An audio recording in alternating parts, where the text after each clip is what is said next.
Seguimos casi ya finalizando el capítulo cuarto, tan maravilloso, porque está centralizado en la samaritana. Siempre se podría decir más, ¿no? Pero bueno, tenemos que seguir adelante. Dice luego, ya casi al final, 2 días después, marchó de allí hacia Galilea, ¿eh? De Sicar se va hacia Galilea. Y claro, va a Galilea donde ella sabe que nadie es profeta en su tierra.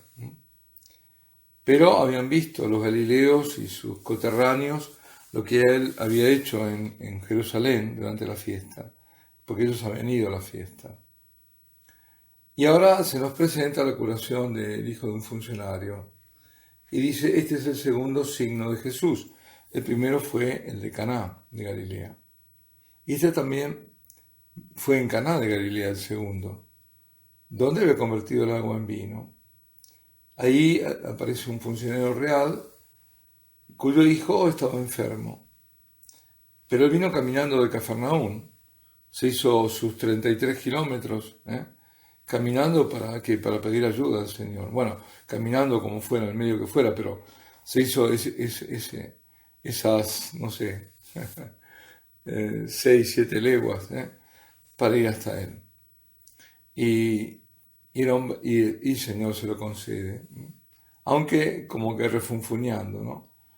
Él dice, ¿no? Si no veis signos y prodigios, no creéis.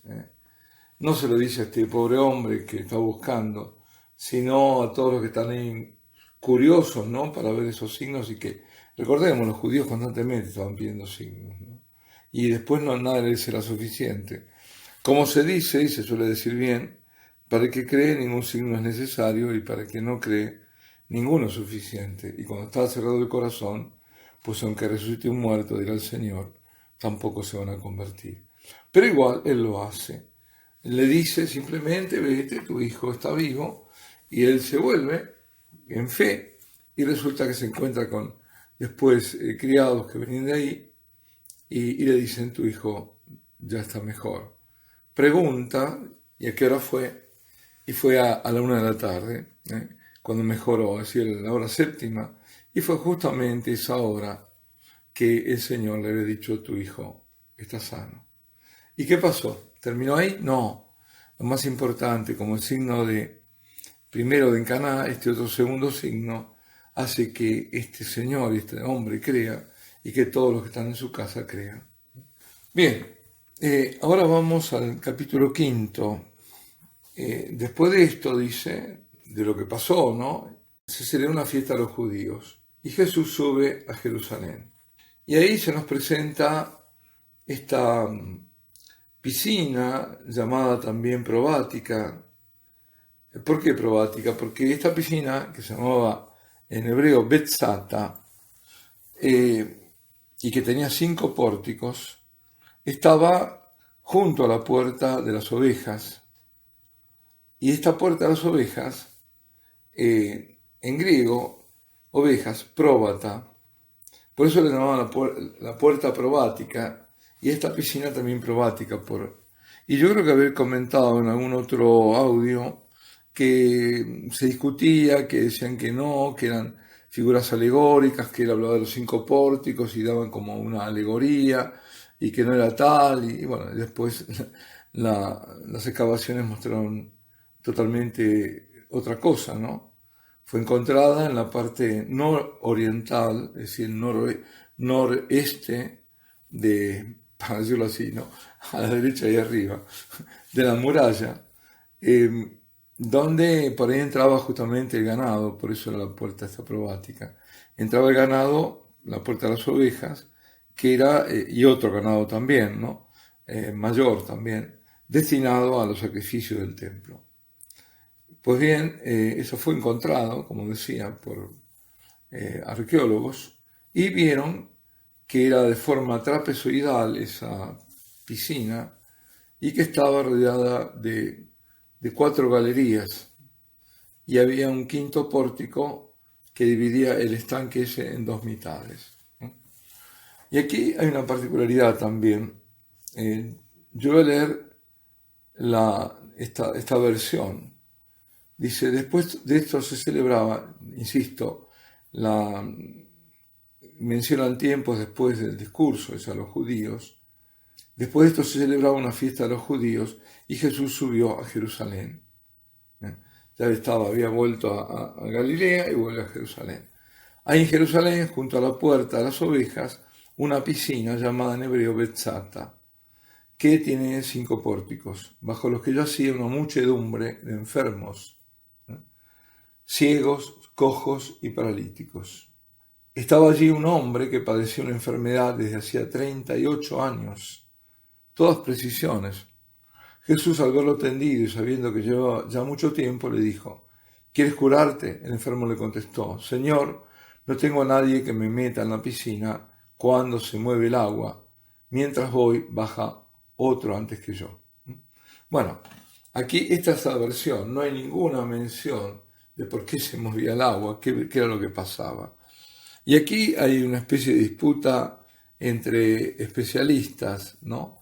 Que decían, bueno, había una versión que decía que era un ángel el que aparecía ahí, y que ese era el motivo. Justamente la Vulgata, en el texto, en la segunda parte de ese versículo 3 y el versículo 4, ¿no? Vamos a ver exactamente en el capítulo 5, sí, digo bien, del versículo 3 y antes del 4, ahí está faltando. En esta versión que yo dije, está faltando el versículo 4. La Vulgata lo daba, es el texto, y decía, esperando la agitación del agua, dice, eso lo dijimos, porque el ángel del Señor bajaba de tiempo en tiempo a la piscina y agitaba el agua, y el primero que se metía después de la agitación del agua quedaba curado de cualquier mal que tuviera. Ahora bien, estas palabras, un poquito de erudición, pero bueno, es interesante, las disputas que hay a veces, ¿no?, sobre los textos. Estas palabras faltan en los 3 manuscritos más antiguos, que son el Códice Vaticano, el Códice Sinaítico y el Códice Besae.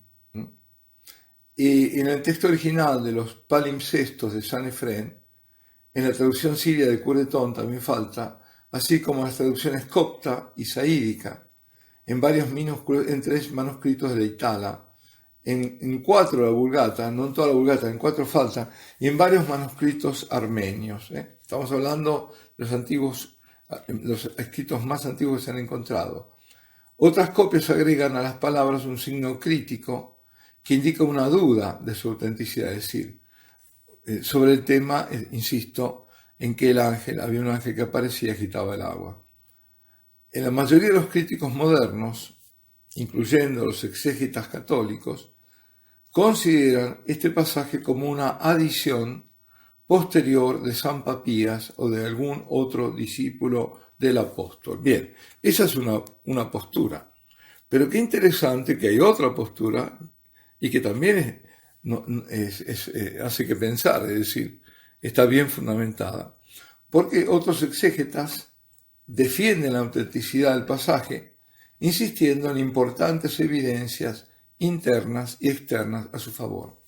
En primer lugar, las palabras se encuentran en el Códice Alejandrino, en el Códice Efrén reescripto, enmendado, en casi todos los manuscritos minúsculos, en 6 manuscritos de la Itala, en la mayoría de los códices de la Vulgata, incluyendo el mejor en el Peshito sirio, en la traducción siria de Filoxeno, con una nota crítica, en las traducciones persas, arábiga y eslava, y en algunos manuscritos del texto armenio.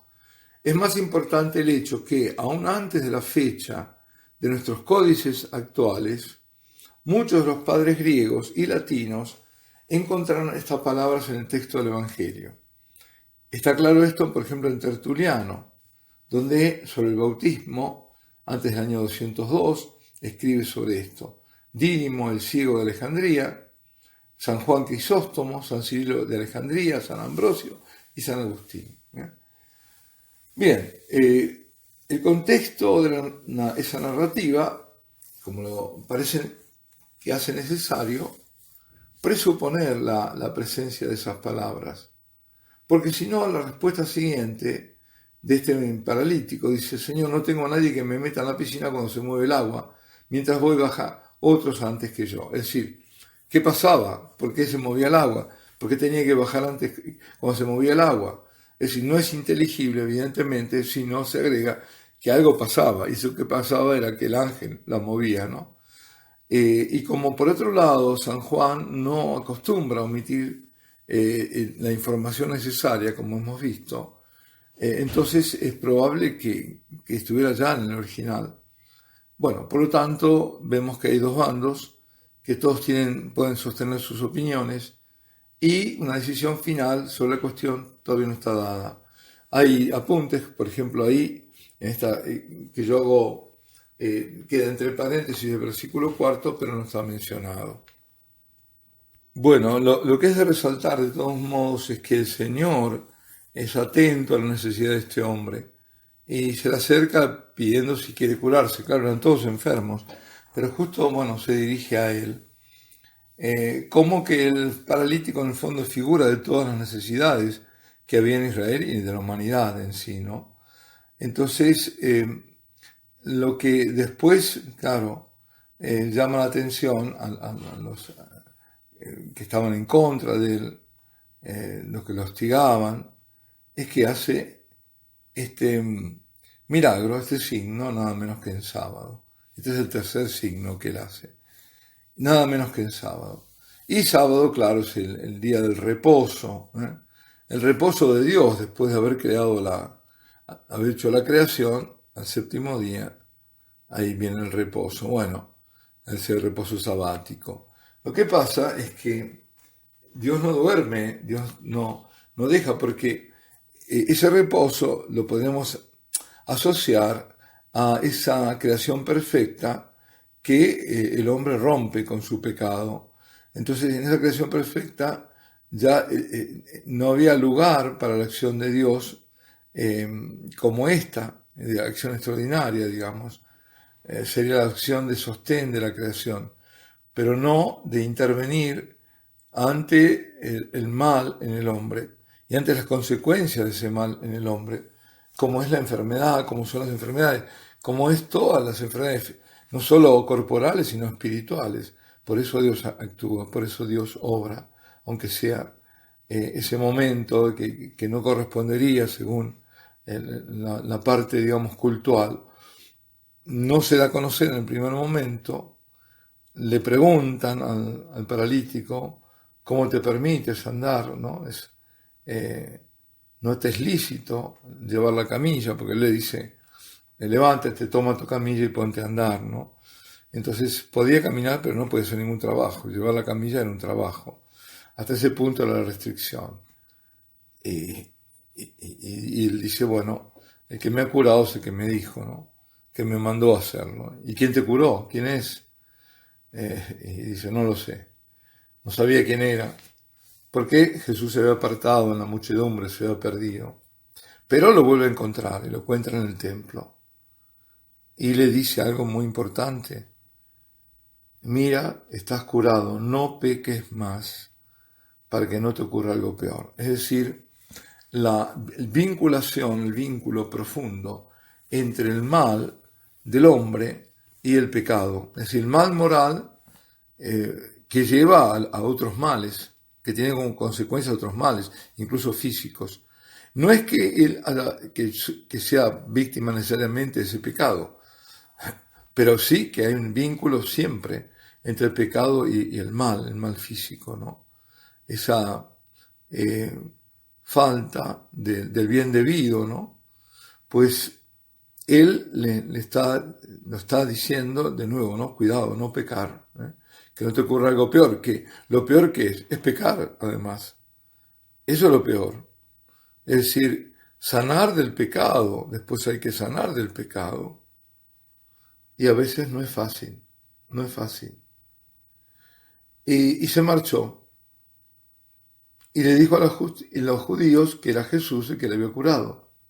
Por eso perseguían los judíos a Jesús, porque había hecho esto un sábado. Jesús les replicó, ¿a quién? A estos judíos, ¿no? Mi padre no deja de trabajar y yo también trabajo. Por esto los judíos con más ahínco intentaban matarle, porque no solo quebrantaba el sábado, sino que también llamaba a Dios Padre, haciéndose igual a Dios. Esta es la razón fundamental por la que lo quieren matar, porque Él es Dios, y Él se hace igual a Dios porque es Dios, como nos dice desde el comienzo del prólogo San Juan. Aquí nos detenemos. Alabado sea Jesucristo, sea por siempre bendito y alabado.